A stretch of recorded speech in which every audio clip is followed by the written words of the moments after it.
was made, hundreds of the mules daily conveyed the ore from the mines, over a dangerous mountain path, to the hacienda of Regla, a distance of 6 or 7 leagues. We overtook wagons conveying timber to the mines of Real, 9,000 feet above the level of the sea. The scenery was magnificent. On one side, mountains covered with oak and pine, and carpeted by the brightest coloured flowers; goats climbing up the perpendicular rocks and looking down upon us from their vantage ground;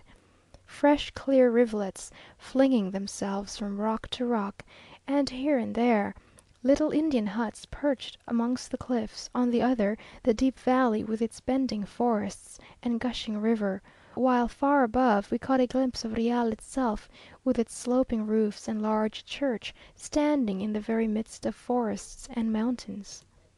We began to see people with fair hair and blue eyes, and one individual with a shock of fiery red hair and an undeniable Scotch twang I felt the greatest inclination to claim as a countryman.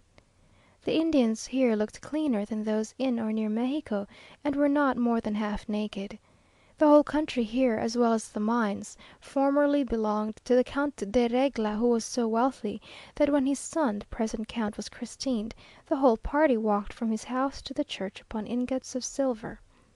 The countess having quarrelled with the vice queen, sent her, in token of reconciliation, a white satin slipper entirely covered with large diamonds.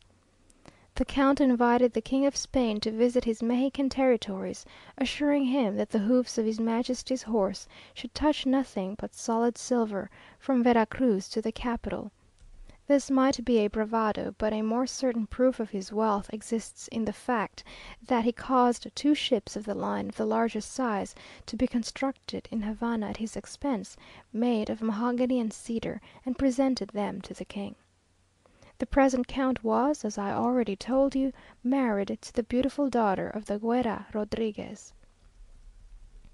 We arrived at Real del Monte about 9 o'clock, and drove to the director's house, which is extremely pretty, commanding a most beautiful and extensive view, and where we found a large fire burning in the grate, very agreeable, as the morning was still somewhat chill, and which had a look of home and comfort that made it still more acceptable. We were received with the greatest cordiality by the director, Mr. Rule, and his lady, and invited to partake of the most delicious breakfast that I have seen for a long while, a happy mélange of English and Mexican. The snow white tablecloth, smoking tea urn, hot rolls, fresh eggs, coffee, tea, and toast, looked very much à la Inglaise, while there were numbers of substantial dishes à la Espagnole, and delicious fresh cream cheeses, to all which our party did ample justice. After breakfast we went out to visit the mines, and it was curious to see English children, clean and pretty, with their white hair and rosy cheeks, and neat straw bonnets mingled with the little copper-coloured Indians. We visited all the different works, the apparatus for sawing, the turning lathe, foundry, etc., but I regretted to find that we could not descend into the mines. We went to the mouth of the shaft called the Dolores, which has a narrow opening, and is entered by perpendicular ladders. The men go down with conical caps on their heads, in which is stuck a lighted tallow candle. In the great shaft called Terreros they descend by means of these ladders to the depth of 1,000 feet, there being platforms at certain distances on which they can rest. We were obliged to content ourselves with seeing them go down, and with viewing and admiring all the great works which English energy has established here. The various steam engines, the buildings for the separation and washing of the ore, the great stores, workshops, offices, etc. Nearly all the workmen are British, and of those the Scotch are preferred. Most of the miners are Indians, who work in companies and receive in payment the eighth part of the proceeds. The director gave us some specimens of silver from the great heaps where they lie, sparkling like genie's treasure. Although I have not descended into these mines, I might give you a description of them by what I have heard, and fill my paper with arithmetical figures, by which you might judge of the former and the present produce. I might tell you how Don Lucas Alaman went to England and raised, as if by magic, the enthusiasm of the English; how one fortune after another has been swallowed up in the dark, deep gulf of speculation, how expectations have been disappointed,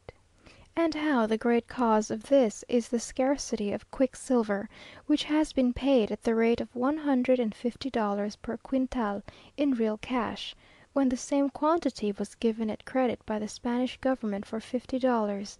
how heaps of silver lie abandoned, because the expense of acquiring quicksilver renders it wholly unprofitable to extract it; and I might repeat the opinion of those persons by whom I have heard the subject discussed, who expressed their astonishment that, such being the case, an arrangement is not made with the country which is the almost exclusive possessor of the quicksilver mines, by which it might be procured at a lower rate, and this great source of wealth not thrown away. But for all these matters I refer you to Humboldt and Ward, by whom they are scientifically treated, and will not trouble you with superficial remarks on so important a subject. In fact, I must confess that my attention was frequently attracted from the mines, and the engines, and the works of man, and the discussions arising therefrom, to the stupendous natural scenery by which we were surrounded, the unexplored forests that clothe the mountains to their very summits, the torrents that leaped and sparkled in the sunshine, the deep ravines, the many tinted foliage, the bold and jutting rocks, all combined to increase our admiration of the bounties of nature to this favoured land, to which she has given every herb bearing seed, and every tree that is pleasant to the sight and good for food, while her veins are rich with precious metals, the useful and the beautiful offered with unsparing hand. We were obliged to leave Real about 2 o'clock, having a long journey to perform before night, as we had the intention of returning to sleep at Tepenacasco. We took leave of our hospitable entertainers, and again resumed our journey over these fine roads, many parts of which are blasted from the great rocks of porphyry, and as we looked back at the picturesque colony glistening in the sun, could hardly believe the prophecies of our more experienced drivers, that a storm was brewing in the sky which would burst forth before evening. We were determined not to believe it, as it was impossible to pass by the famous hacienda and ravine of Regla without paying them at least a short visit.